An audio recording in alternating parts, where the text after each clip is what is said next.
پاکستان سے جاتی تو مجھے ویزا نہ ملتا تھا.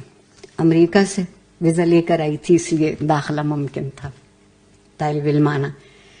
مجھ سے میرے دوستوں نے، وہاں بہت اچھے عزیز دوست ہیں وہ لوگ، انہوں نے کہا کہ دیکھو عارفہ یہ بالکل پاکستان کا سا حال ہے، جو دام بتائیں اسی دام پہ مت خرید لیا کرو، یہاں بھی بھاؤ تاؤ ہوتا ہے.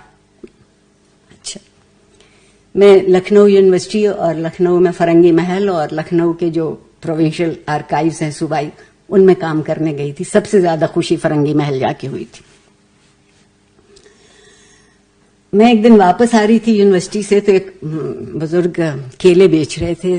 ایک پنجابی سے جتنی تہذیب میں لکھنؤ میں ممکن ہو سکتی تھی تو میں نے ان سے پوچھا کہ آج کیا بھاؤ دیجیے گا.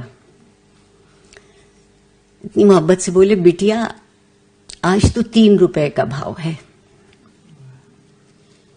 میں نے اپنی طرف سے وہ سبق یاد کیا ہوا دہرایا کہ 2.5 روپے نہ دے دیجیے گا.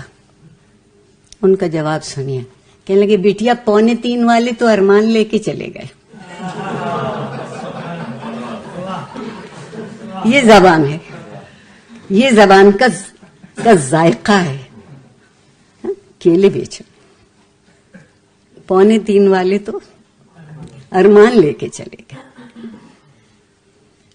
آج کے لاہور میں کہیے، اور اگر خدا نخواستہ یہ کہہ دیجئے کہ پچھلا والا تو 2.5 پہ دے رہا، کیسا اسے کونوں لے لو. وہ ایک منٹ میں آپ کو صفر کر کے ہاتھ کے اشارے سے کہہ کے چلا جائے.